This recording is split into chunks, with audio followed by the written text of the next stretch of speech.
Hello everyone, কেমন আছো তোমরা সবাই? আশা করছি তোমরা সবাই খুব ভালো আছো আর আমরাও খুব ভালো আছি। আমি জ্যোতি, আমার চ্যানেল ইন্দ্রজ্যোতি ব্লগের আরও একটি নতুন ভিডিওতে তোমাদের সবাইকে জানাই ওয়েলকাম।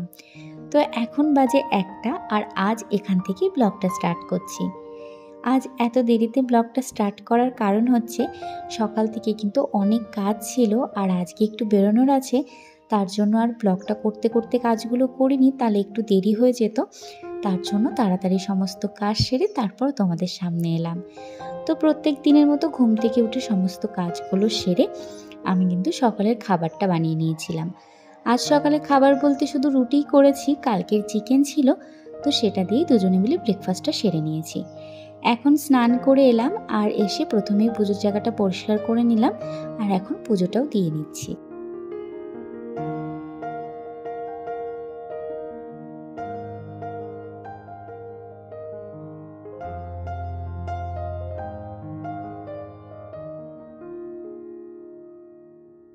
পুজোটা দেওয়া হয়ে গেছে, এবার দুপুরের জন্য রান্নাটা করব। আমি স্নান করতে যাওয়ার আগে কিন্তু দুপুরের রান্নার জন্য সমস্ত কিছু কেটে গুছিয়ে রেখে গেছি, এখন শুধু রান্নাটা করব। আমাদের বাজারটা না ওই প্রতি সপ্তাহে করা হয়, কিন্তু বেশ কদিন হলো বাজারটা করা হচ্ছে না। যেহেতু আমরা বাড়িতে যাব, তাই ঘরে যা আছে সমস্তটা খেয়ে শেষ করে ফেলতে হবে, না হলে তো নষ্ট হয়ে যাবে, সেই জন্য আর এক্সট্রা করে বাজার করা হচ্ছিল না। কিন্তু এখন প্রায় সব কিছুই শেষের দিকে, তাই আজ একবার বাজার যেতেই হবে। ঘরে তেমন কিছুই ছিল না রান্নার জন্য, তো ও বলল আজ একটু খিচুড়ি করো। কিন্তু যা গরম পড়েছে, আমি জিজ্ঞাসা করলাম এই গরমে খিচুড়ি খাবে? ও বলল হ্যাঁ করো, অনেক দিন তো করো না, আজ না হয় একটু করো। তো একেবারেই ভেবেছি অল্প করে একটু খিচুড়ি করব, যাতে দুজনে দুপুরেই হয়। তো তার জন্য প্রথমে আলুটা ভেজে তুলে রাখলাম, এরপর ওই তেলের মধ্যেই গোটা গরম মশলা, গোটা জিরে আর শুকনো লঙ্কা ফোড়ন দিয়ে দিলাম। ফোড়নটা দেওয়ার পর দিয়ে দিলাম কয়েক কোয়া রসুন। এবার এগুলোকে খুব ভালো করে ভেজে নেব, তারপর দিয়ে দেব এখানে কোচানো পেঁয়াজ। এখানে ওই 1.5টা মতো পেঁয়াজ আছে, এবার পেঁয়াজটাকে খুব ভালো করে ভেজে নেব। আর এখানে আমি 150 গ্রাম মতো চাল আর 150 গ্রাম মতো ডাল নিয়েছিলাম, সেটাকে ধুয়ে জল ঝরিয়ে রেখে দিয়েছিলাম। এবার পেঁয়াজটা খুব ভালো করে ভাজা হয়ে গেছে, এবার এর মধ্যে এই চাল আর ডালটা দিয়ে দেব, দিয়ে খুব ভালো করে কিছুক্ষণ ভেজে নেব। কিছুক্ষণ ভাজার পর এর মধ্যে আমি সামান্য পরিমাণে আদা আর সামান্য পরিমাণে রসুন বেটে রেখেছিলাম, সেটাও দিয়ে দিলাম। দিয়ে এবার এটাকে খুব ভালো করে কষিয়ে নেব। কষানো হয়ে গেলে তারপর দিয়ে দেবো পরিমাণ মতো জল। এখানে আমি পরিমাণ মতো জল দিয়েছি, আমি খুব বেশি পাতলাও করব না, খুব বেশি ঝুড়োও করব না, তো সেইভাবেই জলটা দিয়েছি। এবার আলুগুলো ভেজে রেখেছিলাম সেগুলো দিয়ে দিলাম, এবার ঢাকা দিয়ে কিছুক্ষণ এটাকে। খিচুড়িটা কিন্তু প্রায় হয়ে গেছে, আর আমি ভেবেছিলাম আমি হয়তো চাল ডালটা ঠিক নিয়েছি, কিন্তু এখন যা দেখছি যা খিচুড়ি হয়েছে তা আমাদের দুজনের দুপুর আর রাতে দুবারই হয়ে যাবে।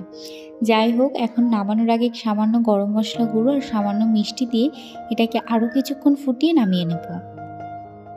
খিচুড়িটা হয়ে গেছে, আর খিচুড়িটা নামিয়ে আমি কিন্তু ডিমটাও ভেজে নিয়েছি। এরপর চলে এসেছি রান্নার জায়গাটাকে পরিষ্কার করতে। আর এই কাজটা তো প্রতিদিনই থাকে, রান্নার শেষে রান্নার জায়গাটাকে পরিষ্কার করা আর সুন্দর করে পরিপাটি করে গুছিয়ে রাখা। আর এইভাবে পরিপাটি করে গুছিয়ে কাজ করতে আমার ভীষণ ভালো লাগে। শুধু রান্নার জায়গায় নয়, আমি সব কিছুই পরিপাটি করে সুন্দর করে গুছিয়ে রাখারই চেষ্টা করি। আর এটা কিন্তু আমি আমার মায়ের থেকেই শিখেছি। আমার মাকে সবসময় দেখেছি সব কিছু পরিষ্কার পরিচ্ছন্ন করে পরিপাটি করে গুছিয়ে রাখতে।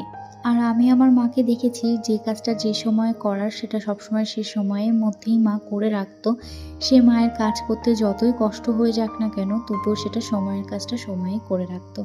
তো এগুলো মায়ের থেকেই শেখা, আর মেয়েরা তো মায়ের থেকেই শেখে। আমিও শিখেছি, তবে মায়ের মতো হয়তো অত ভালো পারি না, তবে চেষ্টা করি একটু গুছিয়ে কাজ করার। আর আমরা সবাই তো ছোটো থেকে শুনে এসেছি যে যে বাড়ি সুন্দর করে গুছিয়ে পরিপাটি করে রাখা হয় সেখানে কিন্তু মা লক্ষ্মী স্বয়ং বাস করেন। তো তাই জন্য চেষ্টা করি সব কিছু একটু গুছিয়ে গাছিয়ে করার। যাই হোক, তোমাদের সাথে গল্প করতে করতে কিন্তু আমার সব কাজই হয়ে গেছে। রান্নার জায়গাটাও পরিষ্কার করা হয়ে গেছে, আর বাসনগুলো ধুয়ে জল ঝরতেও দিয়ে দিয়েছি। এখন 2টো বাজে, তো লাঞ্চের সময় হয়ে গেছে। এবার ফ্রেশ হয়ে লাঞ্চটা করে নেব। তো লাঞ্চ সেরে আমরা কিন্তু রেডি হয়ে নিয়েছি, এবার চলো বেরোনো যাক।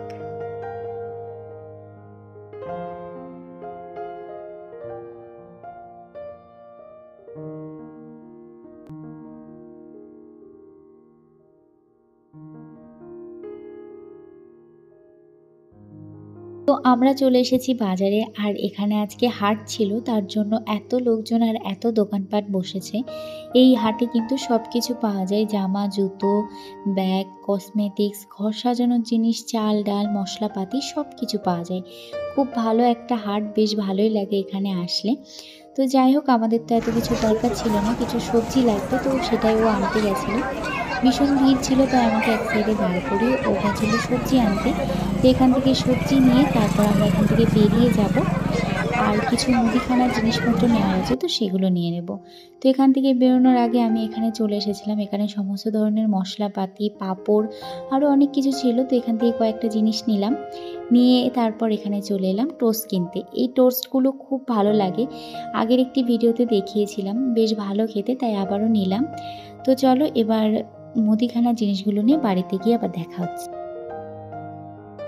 বাড়ি চলে এসেছি, আর এখন হয়ে গেছে সন্ধ্যা। তো চলো তাড়াতাড়ি তোমাদের দেখিয়ে দিই কী কী বাজার করে আনলাম।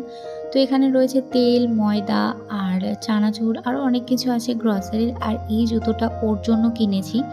আর এখানে রয়েছে কিছু সবজি, আর ওই দোকান থেকে কিছু কিউট কিউট জিনিস কিনেছিলাম, সেটা তোমাদের সাথে শেয়ার করছি। কাজু, আমন্ড, টুটি ফুটি, আর এই পাঁপড়টা, এগুলো না আমার ভীষণ কিউট লেগেছে, তার জন্যই কিনেছি পাঁপড়টা বিশেষ করে। আর কাজু আমন্ড বাড়িতে ছিল, তবুও এক প্যাকেট করে নিয়েছি। তো এই অবধি ছিল আজকে বাজার ঘাট। আর এখানে আমি তোমাদেরকে বলছিলাম যে সন্ধ্যা হয়ে গেছে, এবার ফ্রেশ হয়ে চেঞ্জ করে যাব সন্ধ্যা দিতে, তারপর অন্য সমস্ত কাজ করব। কিন্তু এখানে ভয়েসটা ভালো আসেনি, তাই আমি আবার ভয়েস ওভার দিয়ে দিলাম। তো আজকের ভিডিওটা এই অবধি রাখছি। ভিডিওটা ভালো লাগলে একটা লাইক করে দিও, কমেন্ট করে জানিও কেমন লাগে।